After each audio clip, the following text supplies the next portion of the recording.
Okay, Vibhav, let me see how I can explain this to you. Here's your question.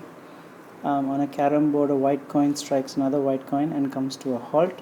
Assuming the coins to be point particles, what's the maximum angle that the direction of the second coin can make with the direction of the first coin? Let's see how to approach this.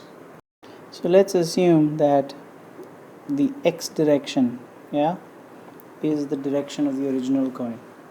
Okay.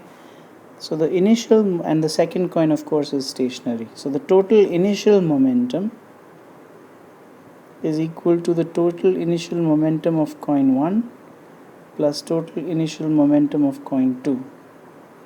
Now this is 0, so I can simply write the total initial momentum as the total initial and let me write this in vector form. These are all vectors.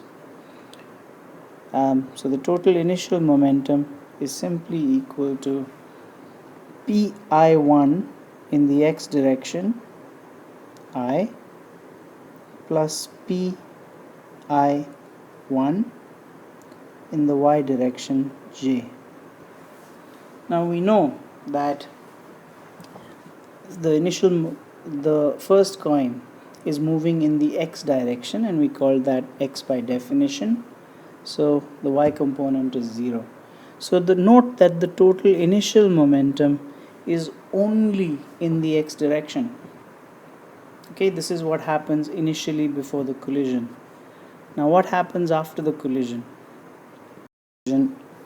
is that the first coin comes to a halt, which means total final momentum must equal the final momentum of the first coin, which is 0, plus final momentum of the second coin, okay, which is what we have to find out. Remember, also by conservation of momentum, total initial momentum must equal total final momentum. So I'm going to write this simply as equal to P initial, which we said was P initial 1 in the x direction I. This was the momentum vector for initial momentum, and that must equal Pf2, the final momentum of the coin that starts to move in the x direction I hat, plus Pf2y j hat. Now note that when you have two vectors on the left hand side and the right hand side, the I and j components must be the same on left hand side and right hand side. Look carefully at this.